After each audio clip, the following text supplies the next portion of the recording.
After 5 years on business in Italy, I returned to get my motherless granddaughter. Every month, I sent $10,000 for her support.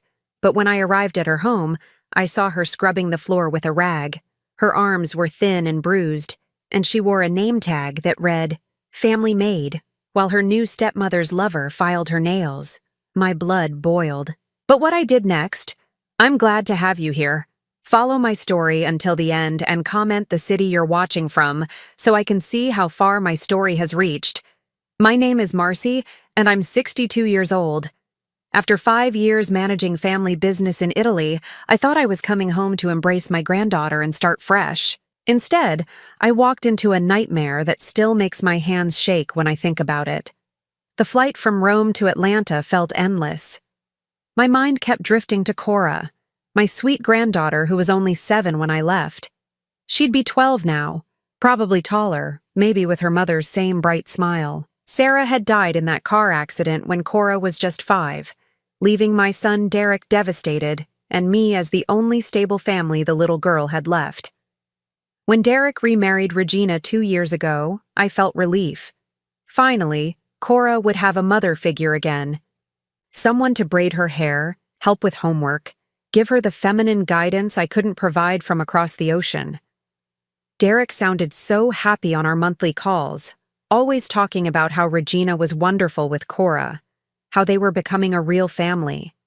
Every month without fail, I transferred $10,000 to Derek's account specifically for Cora's care, education, clothes, activities, whatever she needed. In 5 years, that was $600,000. I trusted my son completely. Why wouldn't I? He was Cora's father. The taxi pulled up to the house on Maple Street, and I felt that familiar warmth seeing the 2-story colonial where Cora lived. Derek had inherited it from his wife Sarah, and I'd been sending extra money for maintenance and improvements. The lawn looked immaculate, and I noticed a new BMW in the driveway next to Derek's truck. Regina must have gotten herself something nice. I rang the doorbell, my heart hammering with anticipation. I couldn't wait to see how tall Cora had gotten, to hear about school, her friends, her interests. 5 years is a lifetime when you're a child. Regina answered the door, and I was struck by how different she looked. Her blonde hair was perfectly styled, her nails professionally done, and she wore an expensive-looking silk blouse. She looked like she'd stepped out of a magazine. "Marcy!" she exclaimed, but something about her smile seemed forced. "You're early. We weren't expecting you until tomorrow. I caught an earlier flight," I said, looking past her into the house. "Where's Cora? I can't wait to see her." Regina's expression flickered for just a moment. "Oh, she's around somewhere. Come in, come in."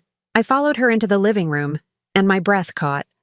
The space had been completely transformed. Gone was Sarah's warm, lived-in furniture, replaced by sleek modern pieces that looked like they belonged in a showroom.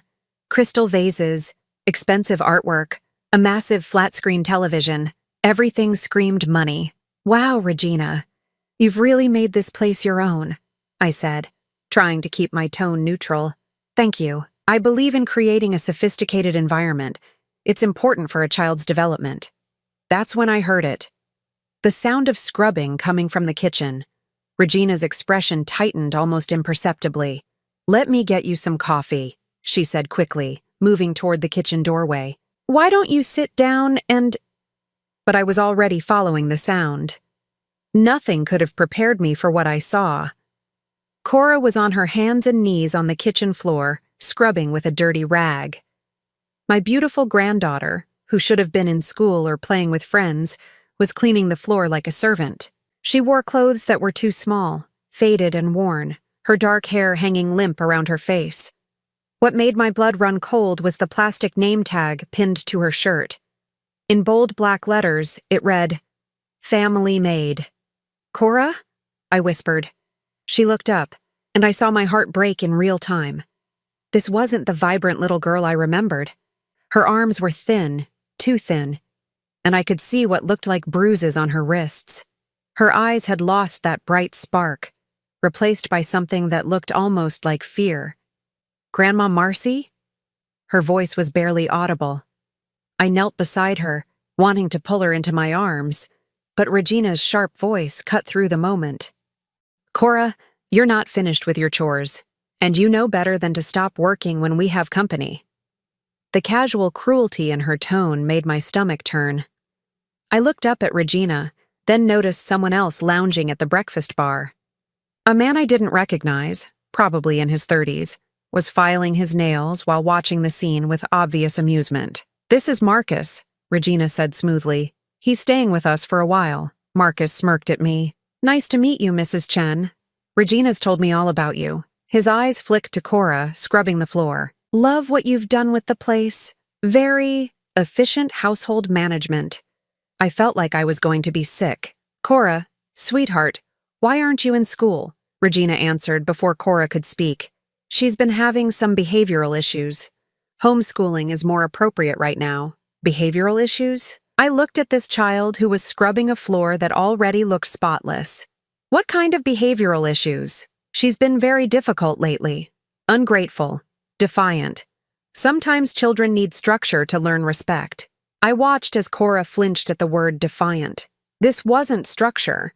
This was something else entirely. "Cora, baby, come here and give your grandmother a hug." "She needs to finish her work first," Regina said firmly. "Cora understands that chores come before socializing.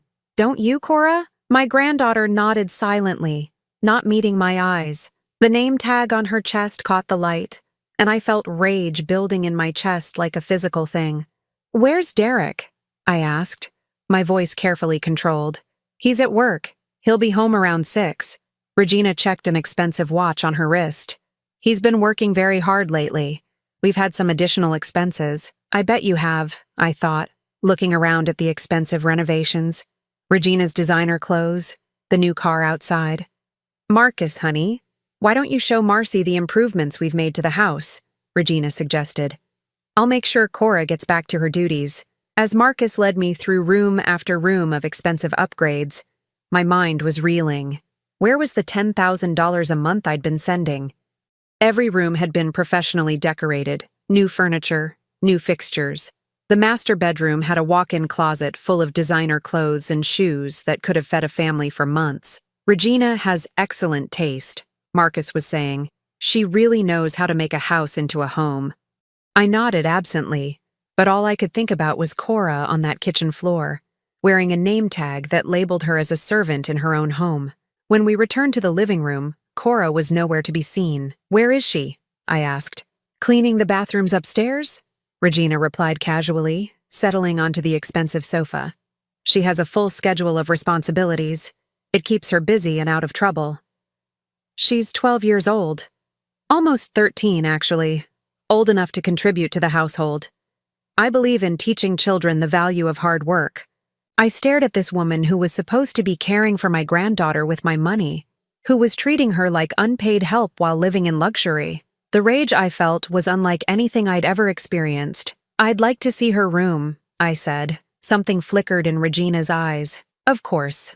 Though I should warn you, we've had to make some adjustments to her living situation due to her behavior." She led me upstairs to what used to be Sarah's craft room, a small space at the end of the hall. Inside was a narrow twin bed, a small dresser and nothing else. No decorations, no personal items, no signs that a child lived here. "This is where Cora sleeps?" "She's more comfortable with less stimulation. Too many possessions can be overwhelming for a child with her particular needs." "What needs?" Regina's smile was cold. "Cora has always been a challenging child, Marcy. Sarah spoiled her terribly before she died. We're helping her develop better habits." I thought about the money I'd been sending. $600,000 over 5 years. Money that was supposed to give Cora everything she needed, not pay for Regina's lifestyle while my granddaughter lived like Cinderella. "I think I'll wait for Derek to get home," I said, my voice tight with controlled anger. "Of course, though I should mention that Derek has been very supportive of our approach with Cora. He understands that sometimes tough love is necessary." As I sat in that expensively decorated living room, listening to the sounds of my 12-year-old granddaughter scrubbing bathrooms somewhere upstairs, I realized that coming home after 5 years had revealed something far worse than I'd ever imagined. The little girl I'd been supporting from across the ocean wasn't living the comfortable life I'd envisioned.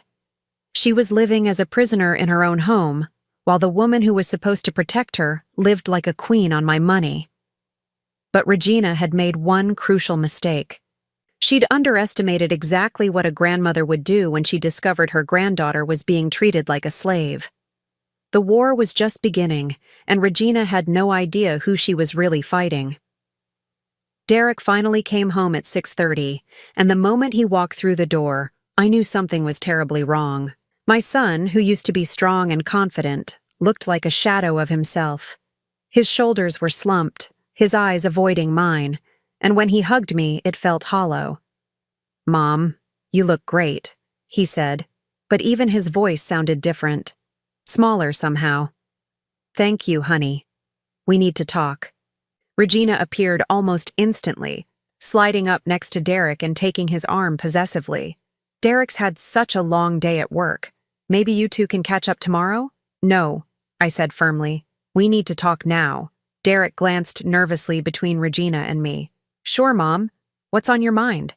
I looked pointedly at Regina and Marcus, who was still lounging around like he owned the place. Privately.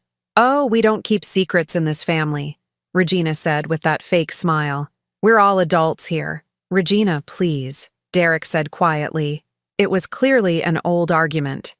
She huffed dramatically but retreated to the kitchen with Marcus, though I had no doubt she was listening to every word.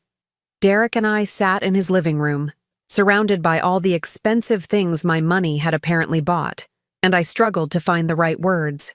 "Derek, I need to understand what's happening with Cora." His face immediately became guarded. "What do you mean?" "I mean, why is my granddaughter wearing a name tag that says Family Maid and scrubbing floors while your wife wears designer clothes?" Derek's jaw tightened. "Mom, you don't understand the situation. Cora's been having problems." "What kind of problems?" He ran his hands through his hair, a gesture I remembered from when he was a stressed teenager. "She's been acting out, disrespectful. Regina's been trying to help her learn responsibility by making her clean the house like a servant. It's not like that." But he wouldn't meet my eyes. "Then what is it like?"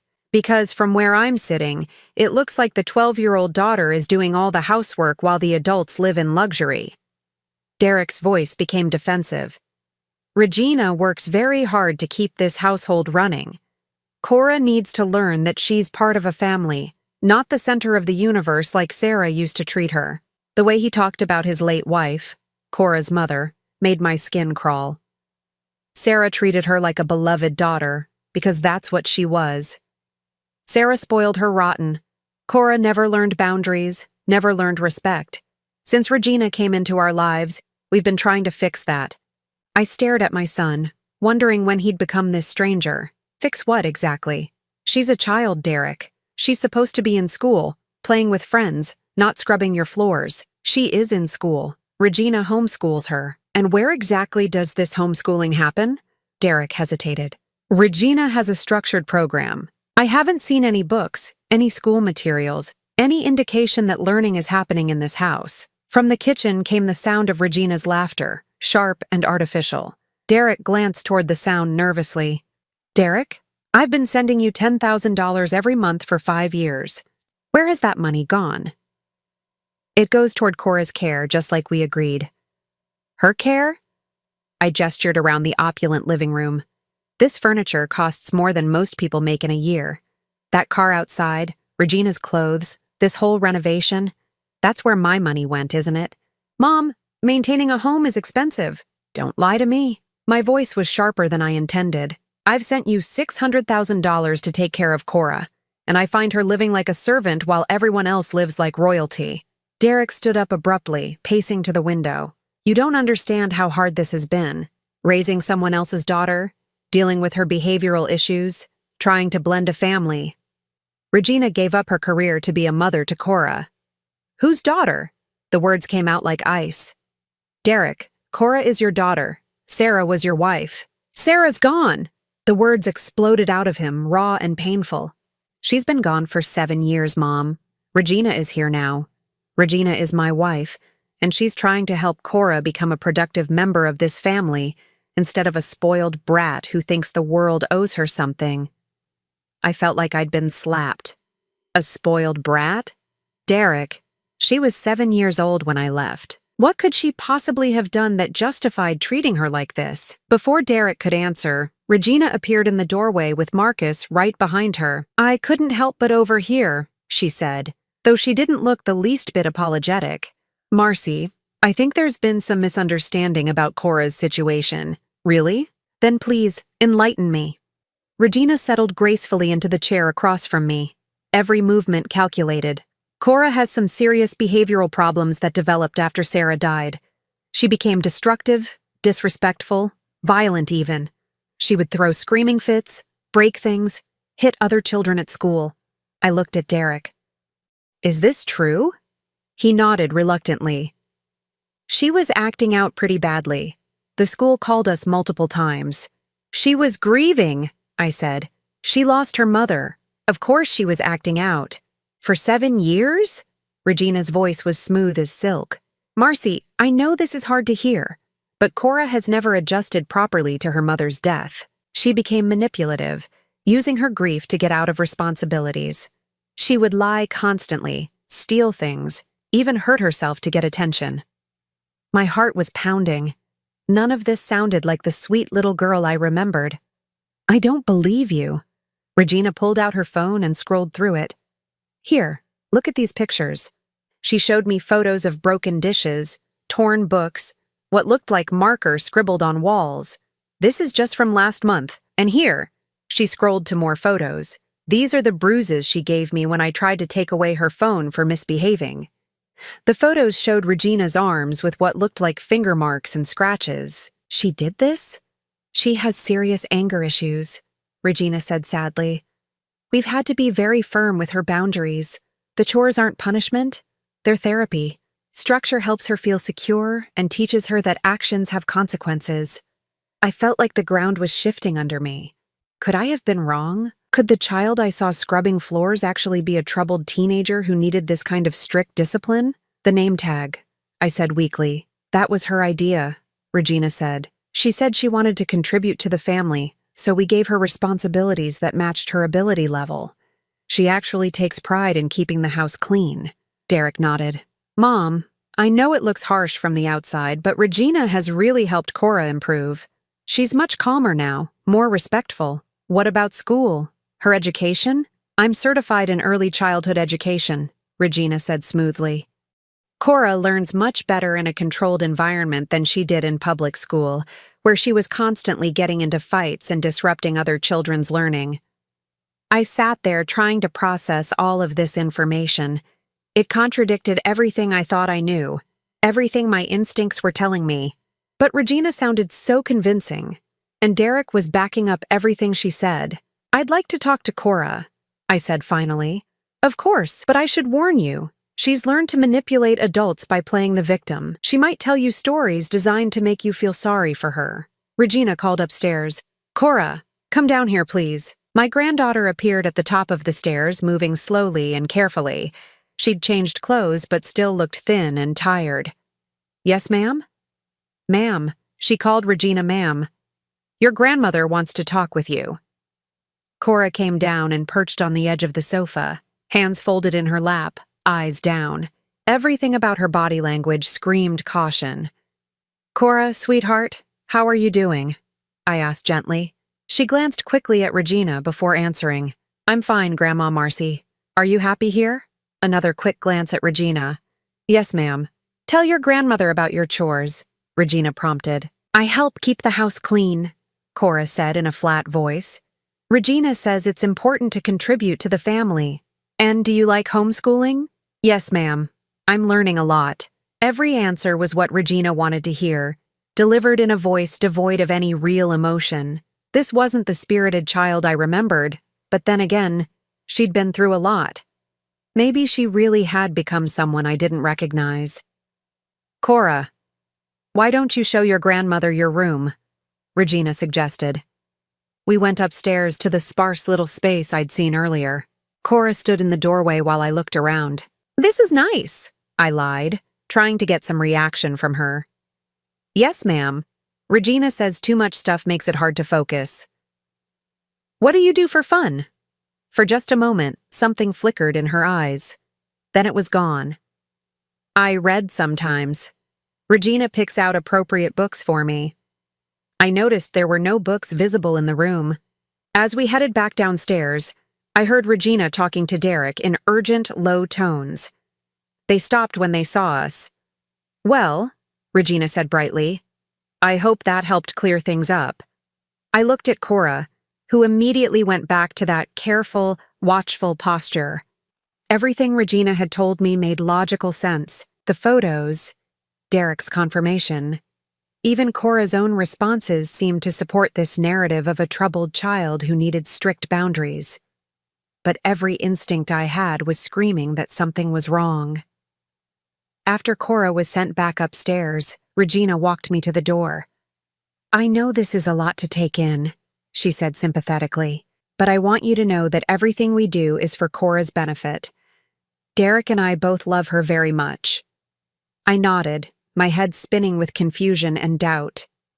As I drove to my hotel, I kept thinking about the name tag, about Cora's thin arms, about the way she flinched when Regina spoke sharply. But I also thought about the photos Regina had shown me, about Derek's obvious stress, about how convincing their story had been. By the time I reached my hotel room, I had made a decision.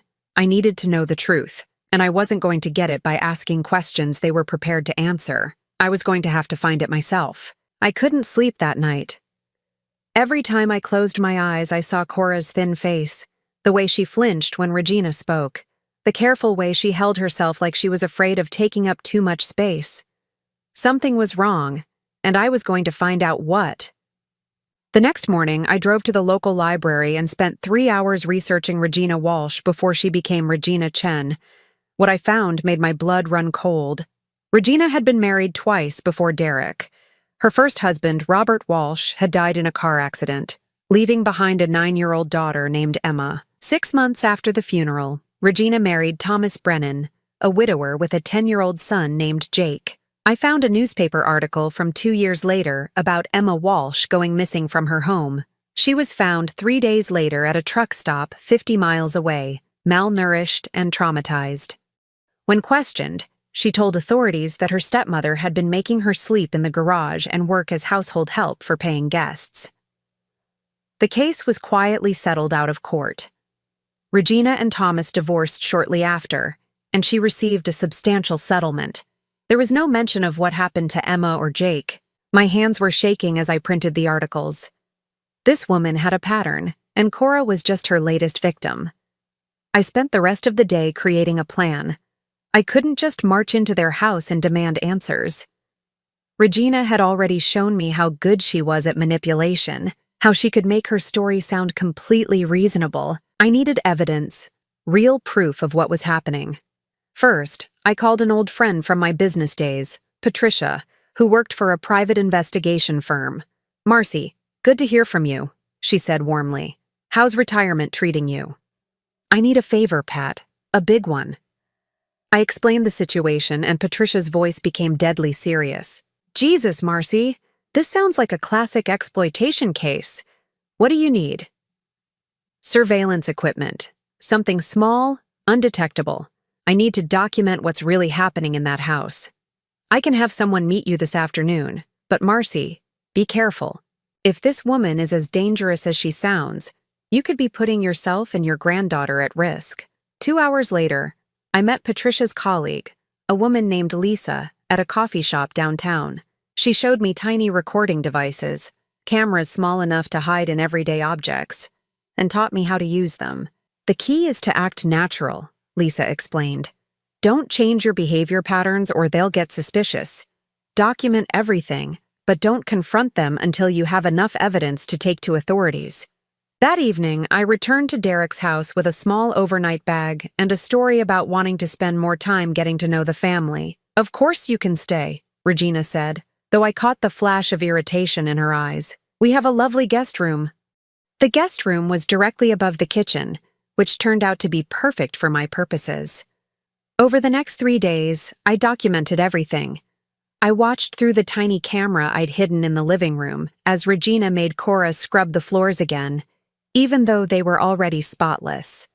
When Cora missed a spot, Regina made her start over from the beginning. I recorded audio of Regina telling Cora that she was worthless, just like her dead mother, when the girl accidentally dropped a dish. I documented Regina forcing Cora to stand in the corner for 2 hours because she'd asked for a glass of water during work time. But the worst discovery came on my 3rd night there. I'd placed a small recording device in the kitchen, hidden inside what looked like a decorative magnet on the refrigerator.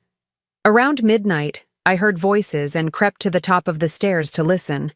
Regina was on the phone with someone, her voice low but carrying clearly in the quiet house. "No, she's too young for that kind of work," Regina was saying. "But she's perfect for daytime cleaning jobs. Very obedient, won't cause any trouble. $50 an hour, minimum 4-hour bookings." My heart stopped. She was talking about Cora. "The Chen family has excellent references," Regina continued. "The child is well-trained and discreet. Your friends won't have any complaints." I gripped the stair railing so hard my knuckles went white. Regina wasn't just making Cora work as a servant in her own home. She was lending her out to other people. The conversation continued for another 10 minutes, with Regina discussing scheduling and rates like she was running a business. A business using my 12-year-old granddaughter as unpaid labor. I managed to record the entire conversation. The next morning at breakfast, I watched Regina interact with Cora with new eyes. Every order, every criticism, every casual cruelty was designed to break down a child's spirit and make her completely compliant. "Cora, you left water spots on the glasses," Regina said, examining a perfectly clean glass under the light. "Do them all again." Cora nodded without protest and began rewashing every glass in the cabinet. "Regina," I said carefully, "maybe I could help Cora with the dishes? Spend some grandmother-granddaughter time together?" "Oh, that's sweet of you, but Cora needs to learn responsibility. If we help her with her chores, she'll never develop a proper work ethic." Derek nodded in agreement. "Regina's right, Mom." Cora's come so far with her behavior since Regina started the structure program. Structure program. They'd given their abuse a name to make it sound legitimate. That afternoon, while Regina was out getting her nails done and Derek was at work, I finally had a chance to talk to Cora alone. I found her in the laundry room, folding clothes with practiced efficiency. "Cora, sweetheart, can we talk?" She looked around nervously. "I'm supposed to finish the laundry before Regina gets back." "I'll help you finish. We can talk while we work." For a few minutes, we folded clothes in silence. Then I said quietly, "Cora, I want you to know that you can tell me anything. I'm your grandmother, and I love you no matter what." Her hands stilled on a towel. "Regina says you might try to fill my head with nonsense, that some adults lie to children to make them misbehave. What do you think?" "Do you think I would lie to you?" She looked at me with those 2 old eyes. "I don't know anymore. Regina says lots of things about what people really think about me." "What kind of things?" Cora glanced toward the door again. "She says everyone knows I'm the kind of kid who causes trouble.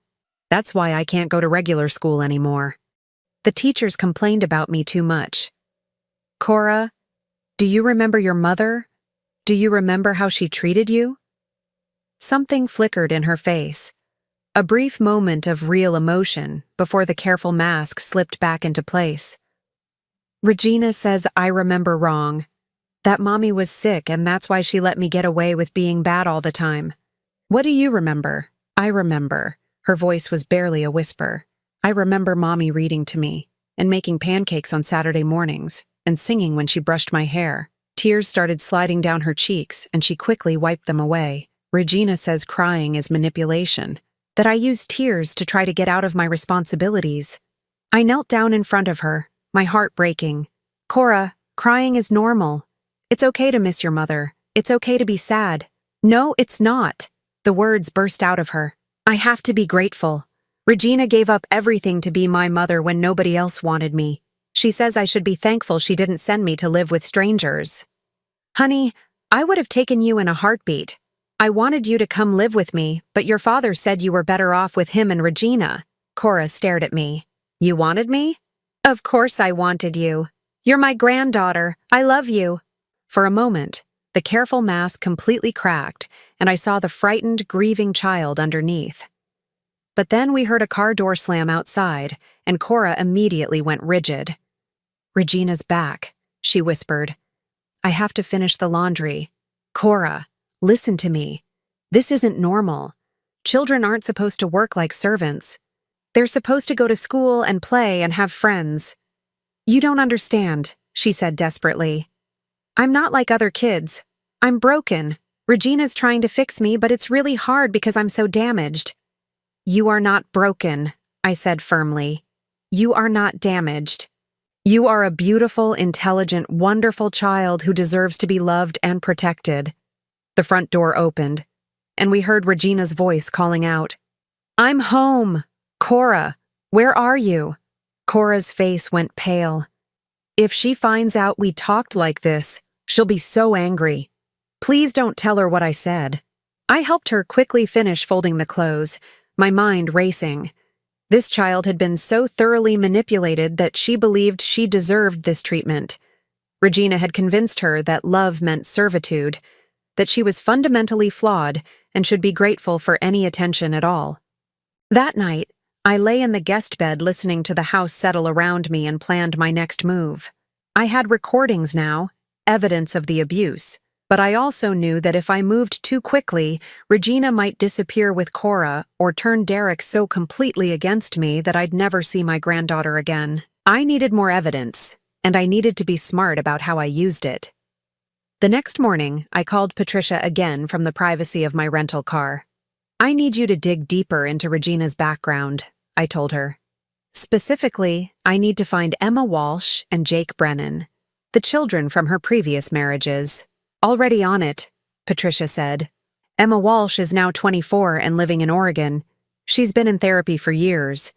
Jake Brennan was placed in foster care after his father's suspicious death." "Suspicious death?" "Thomas Brennan died from a fall down the stairs 6 months after Emma Walsh went missing. Jake told investigators that Regina had been medicating his father with sleeping pills, claiming he had insomnia. The insurance company settled rather than investigate further. I felt sick. This woman is a predator. Gets worse. I found records of Regina contacting several other widowers with young children in the past 2 years. She targets grieving fathers with assets and vulnerable children. I need to get Cora out of there. Marcy, you need to be careful. If this woman has killed before, you could be putting yourself in danger by staying in that house." But I couldn't leave. Not when I finally understood the scope of what was happening to my granddaughter. Regina hadn't just been stealing my money and exploiting Cora for free labor. She was systematically destroying a child's sense of self-worth, convincing her she was worthless, so she'd be easier to control. And according to those phone calls I'd recorded, she was also profiting by lending Cora out to other people as domestic help.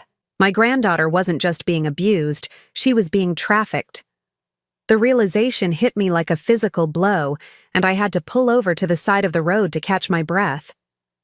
This was so much worse than I'd imagined. But now I knew the truth, and I was going to make Regina pay for every single thing she'd done to my granddaughter. Armed with Patricia's research, I knew I needed concrete evidence of Regina's trafficking operation. The recordings I had were damning, but I needed proof that money was changing hands and that Cora was actually being sent to work for other people. I decided to extend my visit indefinitely, telling Derek and Regina that I was considering moving back to Atlanta permanently and wanted to spend time house hunting. Regina's smile was tight when I made the announcement, but she couldn't object without seeming unreasonable. "How wonderful," she said through gritted teeth. "Family is so important." Over the next week, I established a routine. Every morning, I left the house ostensibly to look at real estate listings or run errands. But instead, I was conducting surveillance. I parked down the street with a clear view of the house and documented everyone who came and went. What I discovered made me physically ill. On Tuesday morning, Regina loaded Cora into her car at 7:30. I followed them to an upscale neighborhood across town, where Regina walked Cora to the front door of a massive colonial house. A well-dressed woman answered the door, handed Regina an envelope, and took Cora inside. Regina drove away, leaving my 12-year-old granddaughter alone with strangers. I sat in my car for 4 hours, watching that house, until Regina returned at noon to pick up Cora. The child who emerged looked exhausted, her clothes dirty, her hair disheveled. Regina collected another envelope before driving away. I followed them back home, my hands shaking with rage.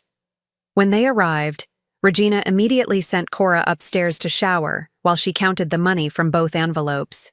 Through the hidden camera I'd placed in the living room, I watched her separate the bills into neat stacks. That evening at dinner, I tried to control my voice as I asked casual questions. "How was everyone's day?" "Productive," Regina replied smoothly. "Cora had some educational activities this morning." Derek nodded. Regina's always finding new learning opportunities for Cora. She's very creative with the homeschooling curriculum. Cora sat silently, picking at her small portion of food. I noticed she was served significantly less than the adults, and her plate contained only vegetables and a small piece of bread, while the rest of us had pasta and meat. "Cora's on a special diet," Regina explained when she caught me looking. "She has digestive issues that require careful monitoring." Another lie to explain away another form of neglect. The next day, I followed them again. This time, Regina took Cora to a different house, where the same exchange occurred. Envelope of money, child delivered. Regina leaves. Hours pass. Regina returns for pickup and final payment. By Friday of that week, I had documented Cora being sent to 5 different houses. Each time the pattern was the same. Regina was running a business, and my granddaughter was the commodity being sold. That weekend, I made an excuse to visit my old friend Martha, who lived an hour away. Instead, I drove to Oregon to meet Emma Walsh. I found her working at a small veterinary clinic in Portland, a quiet young woman with prematurely gray hair and nervous eyes that reminded me painfully of Cora. "You're Regina's mother-in-law?" she asked when I introduced myself. Her face went pale. "Is she still married to your son?" "Yes. Emma, I need to know what she did to you." Emma looked around the empty clinic, then locked the front door and led me to a small office in the back. "I should have spoken up years ago," she said, her voice barely above a whisper. But who would have believed me? She was so good at making me sound like a troubled kid, making up stories for attention. "I believe you," I said simply. "Tell me everything." The story Emma told me was horrifyingly similar to what was happening to Cora. After her father's death, Regina had gradually isolated Emma from friends and extended family, claiming the child was too emotionally unstable for normal social interactions. She'd pulled Emma out of school for behavior problems that Emma swore never existed. "She made me work for her friends," Emma said, tears streaming down her face, "cleaning their houses, serving at their parties, taking care of their children. She told everyone I was learning life skills and that the work was therapy for my grief." "Did she make money from it?" "Thousands of dollars. She charged by the hour and kept every penny. She told me that since I was costing her so much money to raise, I needed to contribute to the household expenses." "What about your stepfather, Thomas?" Emma's face darkened. "He tried to stop her at first, but Regina was. She was very good at manipulating him. She convinced him that I was dangerous, that I needed strict control or I might hurt myself or others. She showed him fake injuries and claimed I had attacked her." "Fake injuries?" "She would hurt herself and blame me. Or she'd drug my food to make me act confused and disoriented, then tell Thomas I was having psychological episodes." I felt sick. "What happened the night you ran away?" I overheard her on the phone, talking to someone about selling me permanently. Not just lending me out for day work, but actually selling me to someone who wanted a live-in servant. She was negotiating a price. Emma wiped her eyes with shaking hands. "I knew if I didn't run that night, I'd never get another chance. I walked for 3 days before someone found me and called the police." "And your stepfather's death?" "I don't have proof, but I know she killed him. He was starting to ask questions about why I ran away, starting to doubt her story about my behavior problems. A week later, he was dead." Emma gripped my hands. "If this woman has your granddaughter, you have to get her out of there. Regina doesn't just exploit children for money. She destroys them psychologically. She makes them believe they're worthless, that they deserve abuse, that no one will ever love them." The drive back to Atlanta was the longest 4 hours of my life. I kept thinking about Cora's thin face, the way she flinched when adults spoke to her, how she believed she was broken and should be grateful for Regina's care. When I arrived back at Derek's house that evening, I found the family in the living room watching television. Cora was sitting on the floor, polishing Regina's shoes while the adults relaxed on the couch. "How was your visit with Martha?" Derek asked. "Enlightening," I said, watching Regina carefully. "Very enlightening." Something in my tone made Regina look at me sharply, but I kept my expression neutral. That night, I called Patricia with my update. "Emma's testimony combined with your recordings should be enough for the authorities," she said. "But Marcy, you need to be extremely careful. If Regina suspects you know the truth, she might disappear with Cora before you can stop her. What's the legal process? How do I get Cora away from them? Child Protective Services will need to investigate first. With your evidence, they should be able to get an emergency removal order. But these things take time, and Regina could fight it if she's prepared. I need to move fast." "There's something else you should know. I tracked down Jake Brennan. He's in a group home for traumatized children in Arizona. The foster care system couldn't find a family willing to take him because of his behavioral issues." "What kind of behavioral issues?" "Severe PTSD, attachment disorders, inability to trust adults. According to his caseworker, he still has nightmares about his time with Regina. He was only with her for 18 months, but the psychological damage was extensive." I closed my eyes, thinking about how Regina had been working on Cora for over 2 years now. "Patricia, I'm going to get Cora out of there this week, one way or another. Just be smart about it. This woman is dangerous, and she's already proven she'll kill to protect her secrets." After I hung up, I sat in my hotel room and made a plan. I couldn't wait for the legal system to slowly grind through the process. Every day Cora stayed in that house was another day of psychological damage. Another day Regina was profiting from her exploitation. But I also couldn't just grab Cora and run. That would make me the kidnapper in the eyes of the law, and Regina would use it to paint me as an unstable grandmother trying to steal a child. I needed Regina to make a mistake. I needed her to reveal herself in a way that even Derek couldn't ignore or excuse. The next morning, I returned to the house with a new strategy. It was time to stop pretending I believed their lies. "I've been thinking," I announced at breakfast. "Since I'm planning to move back to Atlanta, I'd like to set up a college fund for Cora, a substantial one." Regina's eyes lit up with greed. "How substantial?" "I was thinking around $200,000 to start." Derek nearly choked on his coffee. "Mom, that's incredibly generous, but she'd need to be enrolled in a real school to be eligible," I continued smoothly. "The fund requires academic transcripts and standardized test scores." Regina's smile faltered. "Well, homeschooling doesn't really work that way." "Oh, but it can. I've done some research. There are state requirements for homeschooled children that include regular testing and documentation. I'd be happy to help Cora get caught up on anything she might have missed." I watched Regina's face cycle through emotions as she calculated the risks and benefits.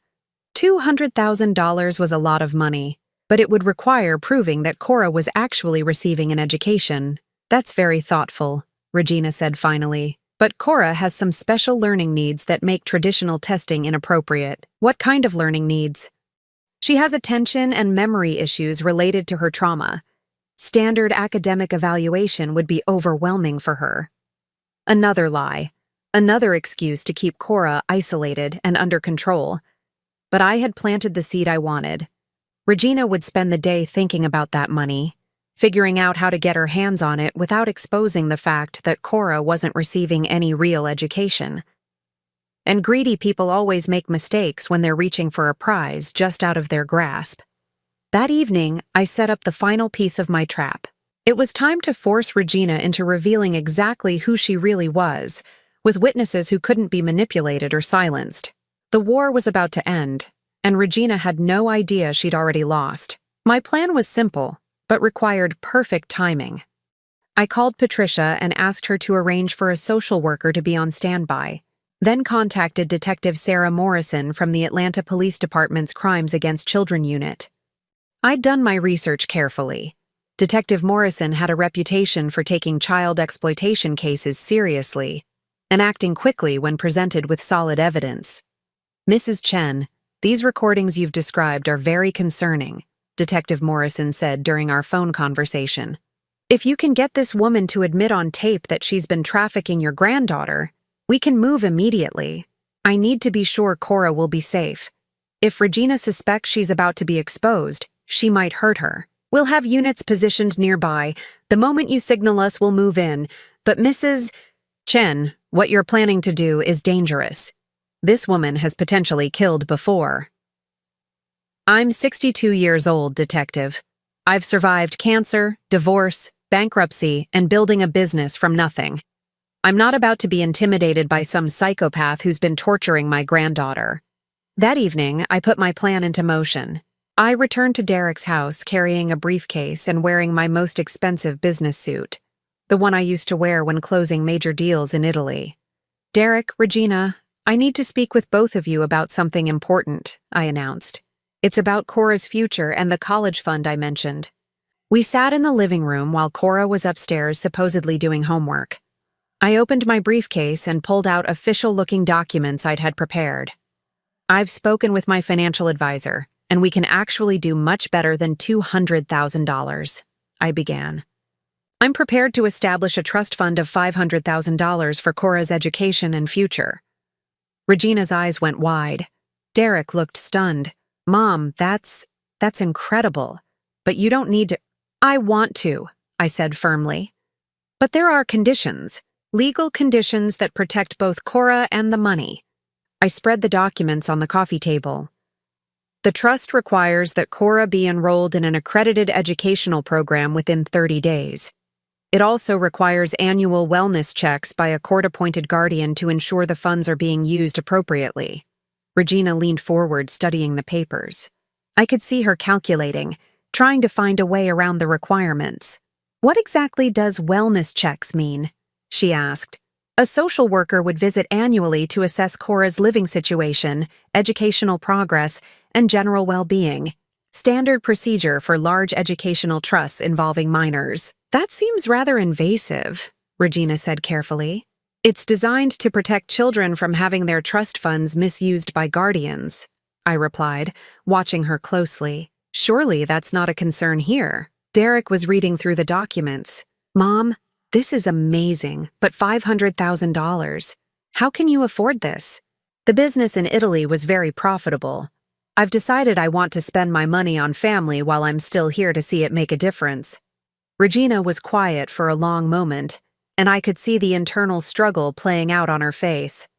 $500,000 was a massive temptation, but the oversight requirements would expose everything she'd been doing. There is one other option, I said casually, as if the idea had just occurred to me. If the educational and oversight requirements are too complicated, I could simply give you the money directly. Cash payment for excellent care of my granddaughter over the years. Regina's head snapped up. Cash payment? Well, you've been providing round-the-clock care for Cora, essentially sacrificing your career to be a full-time mother. That has significant monetary value. I could see the greed lighting up her eyes. Here was a way to get the money without any oversight or requirements.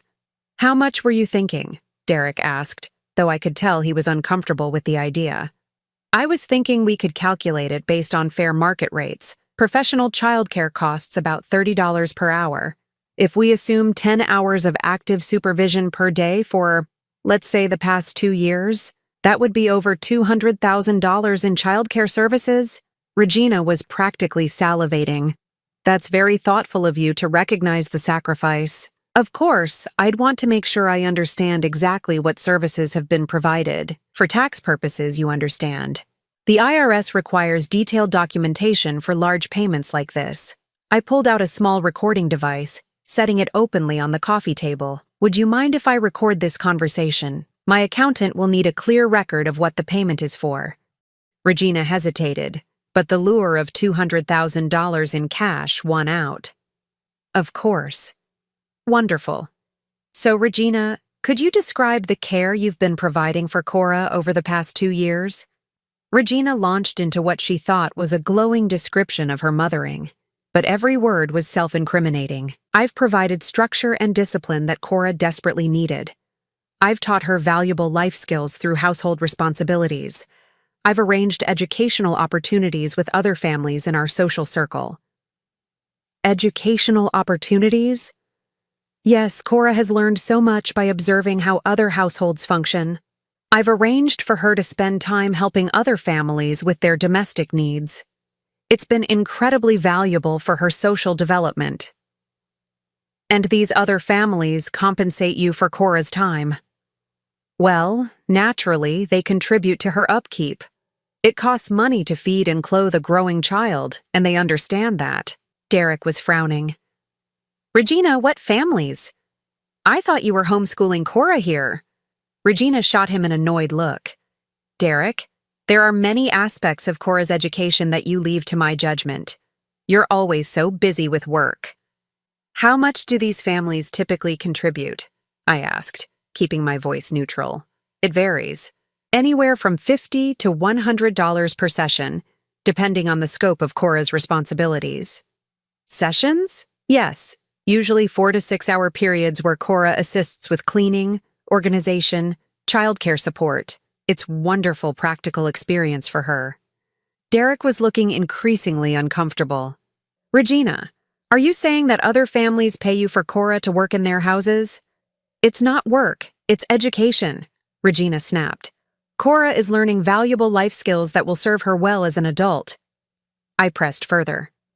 And how often do these educational sessions occur? 3 to 4 times per week. Sometimes more if there's high demand. High demand for Cora specifically? Regina's smile was predatory.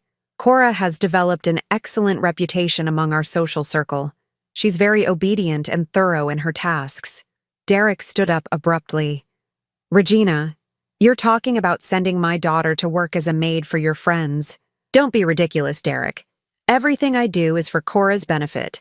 She's learning responsibility and contributing to the household expenses.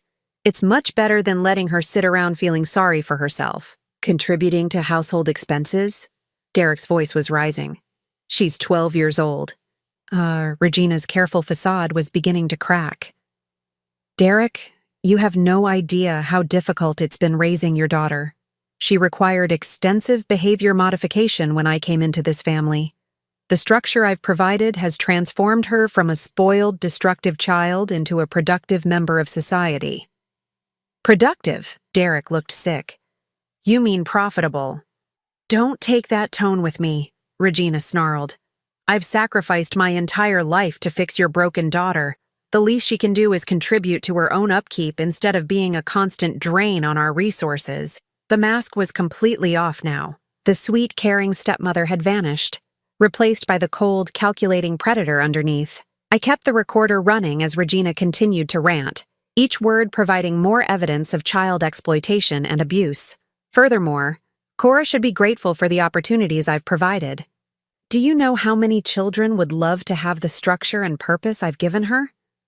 She was headed for juvenile detention or worse before I intervened. By making her scrub floors and work as unpaid labor for your friends, I asked quietly. By teaching her that the world doesn't owe her anything just because her mother died. By showing her that respect and comfort must be earned through hard work and obedience. Derek was staring at his wife like he'd never seen her before. Regina, my God, what have you done? I've saved this family from financial ruin, Regina shouted. Do you think your salary alone could maintain this lifestyle? Do you think money just appears out of nowhere? Cora's contributions have paid for every improvement to this house, every luxury we enjoy. Contributions, I repeated. You mean the money other people pay you for access to my granddaughter. She's not your granddaughter anymore. Regina spun on me, her face twisted with rage.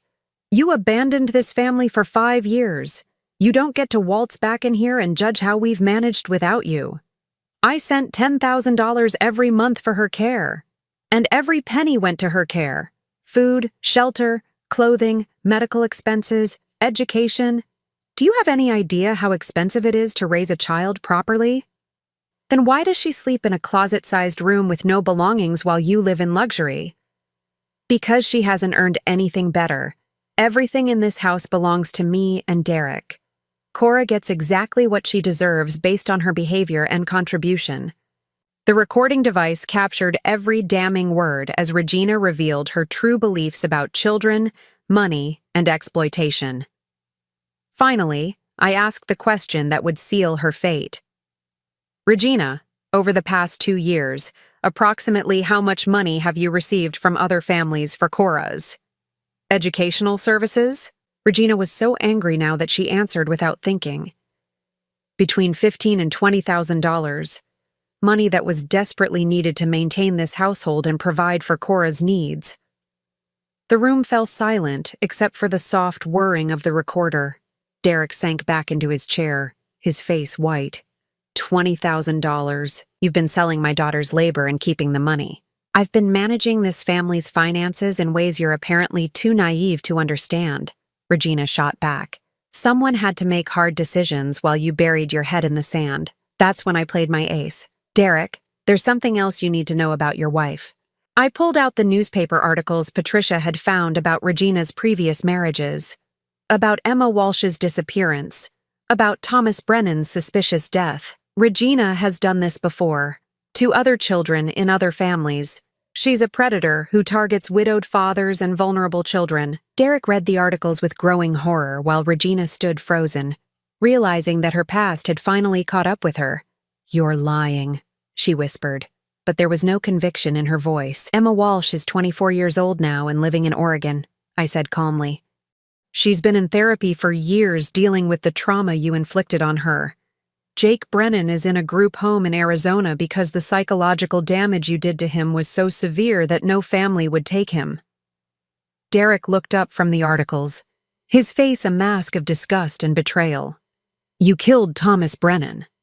That's ridiculous. He fell down the stairs, after you'd been drugging him with sleeping pills, just like you've probably been drugging me. Regina's guilty flinch confirmed his suspicion. Derek stood up slowly, and I could see something fundamental shift in his expression.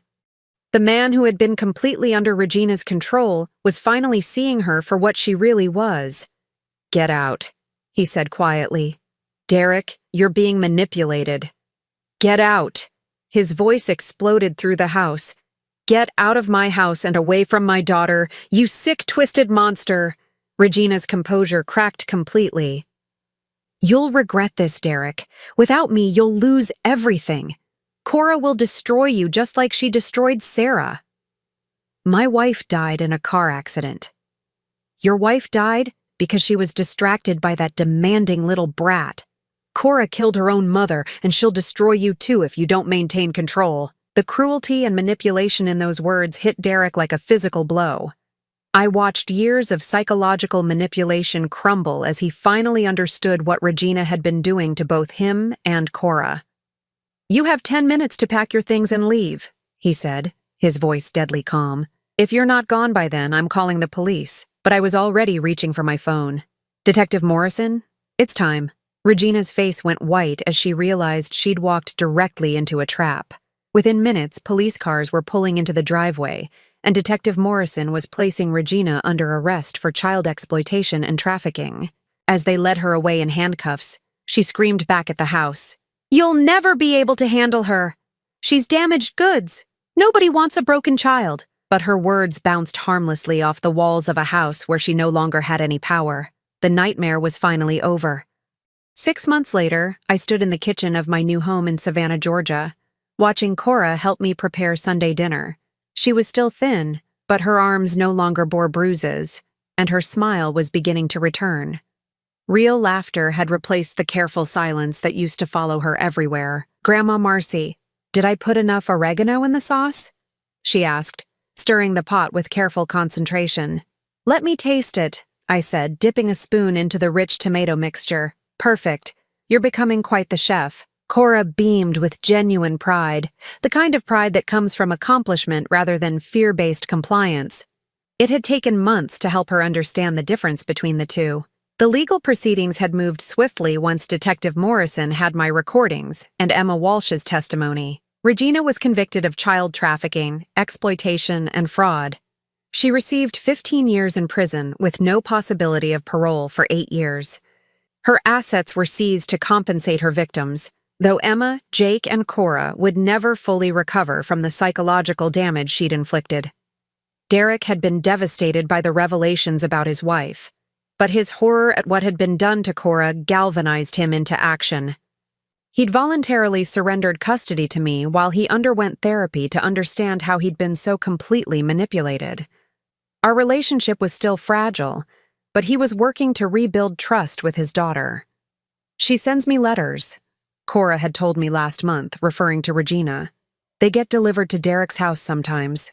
What do they say?" That she misses me, that she's sorry, that if I could just visit her once, she could explain everything. Cora looked at me with eyes that were learning to see clearly again.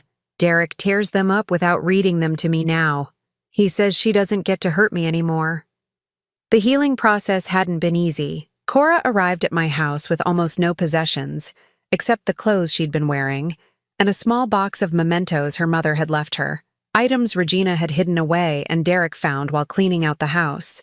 That first night, Cora had stood in the doorway of the bedroom I'd prepared for her, staring at the bookshelf full of age-appropriate books, the comfortable reading chair, the desk where she could do homework. "Is this really mine?" she'd asked. "Every single thing in this room belongs to you," I'd told her. "And you never have to earn it or lose it based on your behavior. It's yours because you're my granddaughter and I love you." She'd cried then, deep sobs that seemed to come from years of stored-up grief and confusion. I'd held her while she grieved for the mother she'd lost, for the childhood that had been stolen from her, for the safety she'd never really felt until that moment. The first few weeks were the hardest. Cora would wake up every morning and immediately start looking for chores to do, panicking if she couldn't find ways to make herself useful. "What should I clean today?" she'd ask anxiously. "What work do you need me to do?" "Sweetheart, your only job is to be a child, to go to school, make friends, play, read, discover what you enjoy doing." It took months for her to truly believe that love wasn't contingent on performance. School had been another challenge. Cora was academically behind her peers, but more concerning was her social anxiety. She didn't know how to interact with children her own age, how to play, how to just be a kid. Her teacher, Mrs. Rodriguez, had been incredibly patient and understanding. "Cora is clearly intelligent," she'd told me during our first conference. "She just needs time to learn that it's safe to be curious, to make mistakes, to ask questions." Slowly, very slowly, Cora began to emerge from the shell Regina had built around her.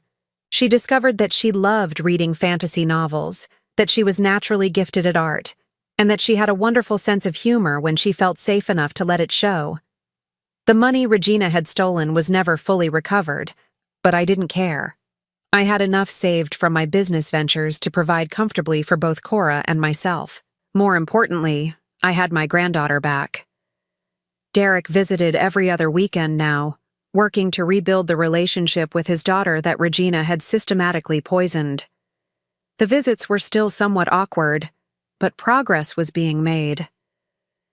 "I'm sorry I didn't protect you," he'd told Cora during one of his early visits. "I should have seen what was happening. I should have listened when you tried to tell me." Regina was very good at making people believe her, Cora had replied with wisdom beyond her 13 years. "She fooled a lot of adults. The therapist we'd been working with, Dr. Sarah Chen, had helped Cora understand that the abuse wasn't her fault, that she wasn't broken or damaged, that she deserved love and safety just like any other child. "Cora has remarkable resilience," Dr. Chen had told me privately. "The fact that she retained her core sense of self despite years of psychological manipulation is extraordinary. She's going to be just fine." Today, as we finished preparing dinner, I watched Cora set the table with the careful attention to detail that had once been forced upon her, but now came from genuine pride in contributing to our household. The difference was that she chose to help because she wanted to, not because she was afraid of what would happen if she didn't. "Grandma Marcy," she said as we sat down to eat, "can I ask you something?" "Of course, sweetheart. Do you think my mom would be proud of who I'm becoming?"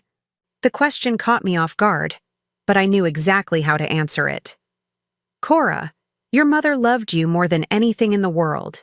She would be incredibly proud of your strength, your kindness, and your courage. But most of all, she'd be proud that you never gave up hope."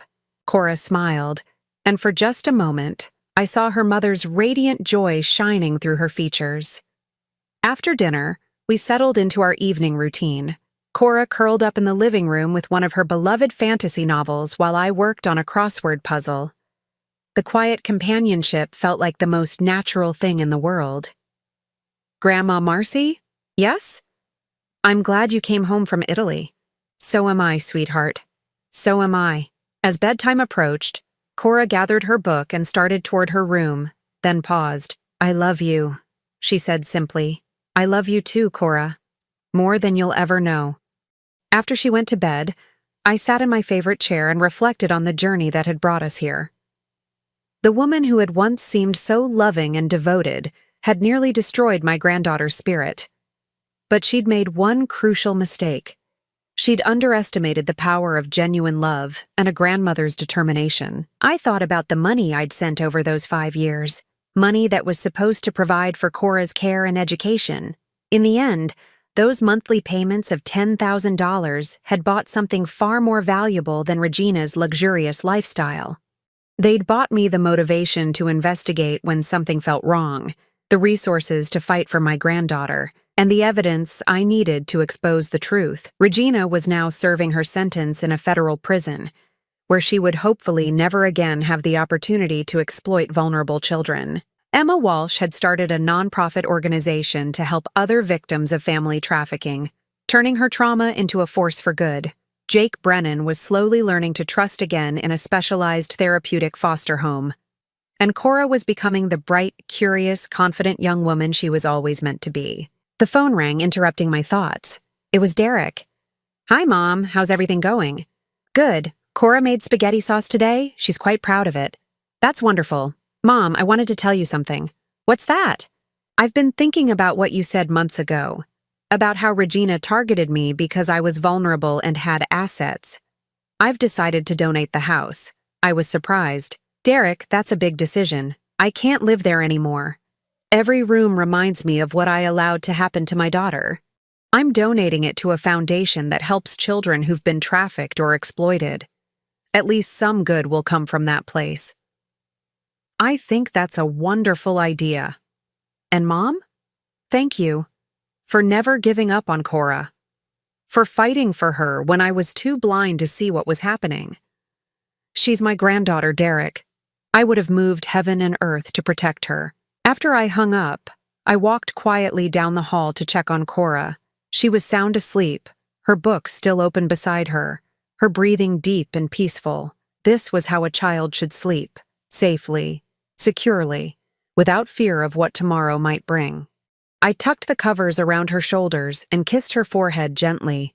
"Sweet dreams, my darling girl," I whispered.